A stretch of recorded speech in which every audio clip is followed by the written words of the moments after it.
नमस्कार, मैं हूं आपके साथ निलोफर अंसारी और आप देख रहे हैं V9 न्यूज। देश और दुनिया की हर बड़ी खबर पर रहती है हमारी पैनी नजर। आइए नजर डालते हैं आज की बड़ी खबर।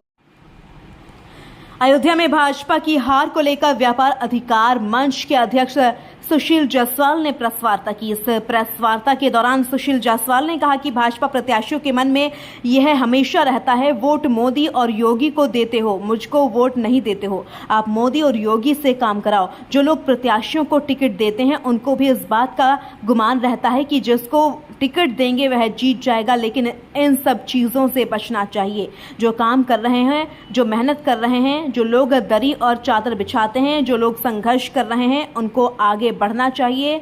भाजपा का वोट बैंक जाति के समीकरण पर निर्भर नहीं है, बल्कि राष्ट्रीयता पर निर्भर है, मानव धर्म पर आधारित है। भाजपा नेता के पास जो व्यापारी, जो स्थानीय लोग समस्या लेकर जाते हैं उनको आप समझाते, लेकिन जब आप उनकी बात नहीं सुनेंगे तो जाहिर सी बात है उनका मन भटकेगा।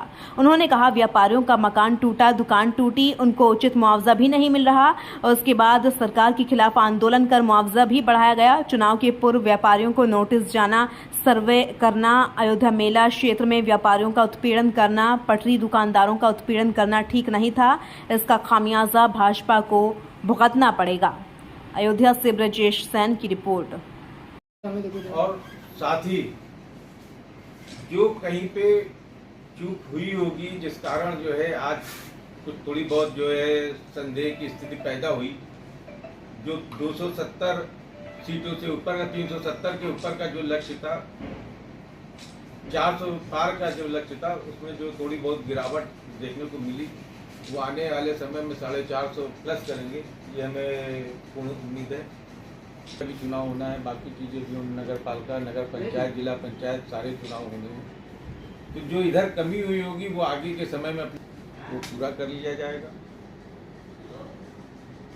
आज जो कमी हुई, जो सीटें कम मिली, उस पर तरह तरह के बयान अयोध्या वासियों से लेकर पूरे देश के लोगों को, पूरे प्रदेश और देश के लोगों को दी। इसमें आत्मावलोकन करेगी और उसको निर्धारित करेगी कि कहाँ पे क्या।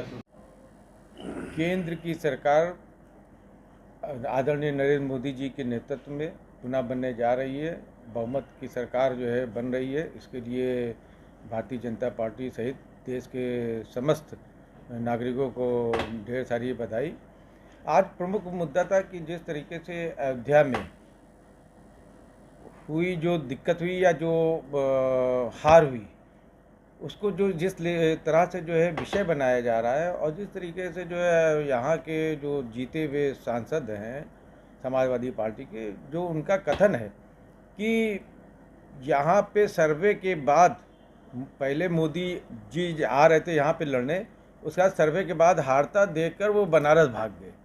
तो इस तरीके के अशोभनीय टिप्पणी करने वाले अवधेश प्रसाद जी, जिनकी हैसियत उनके नख के बराबर नहीं है। एक कार्यकर्ता भी अगर आपसी गुटबाजी यहाँ की छोड़ दी जाए, गुटबाजी से जो हार हुई है पूरे प्रदेश और देश में जहाँ जहाँ पार्टी के लोग हारे हैं, उसमें वोट बैंक का जो कम होना है, वो जनता से सीधे उनका संवाद न होना, जनता को दोयम दर्जे का नागरिक समझना, अपने को सर्वश्रेष्ठ समझना, जनता पे थोपना, इन सब वजहों से हार हुई है। अगर इन सब चीज़ों को हटा दे तो जो ये कह रहे हैं वो एक साधारण से कार्यकर्ता से आज चुनाव हो जाए तो वो जो है शायद 2-4-6 लाख वोट से हार जाएंगे।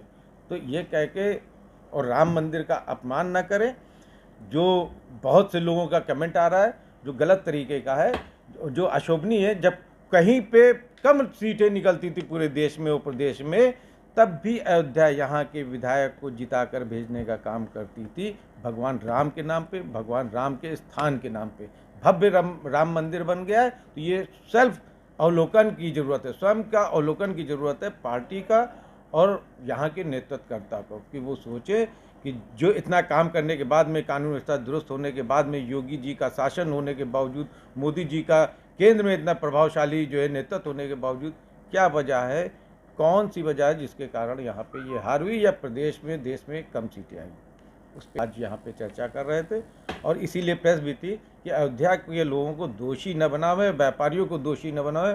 व्यापारी इतना गया गुजरा नहीं है लेकिन जिसका जाए उससे प्यार पूर्वक बात करना भी नेतृत्वकर्ता को चाहिए।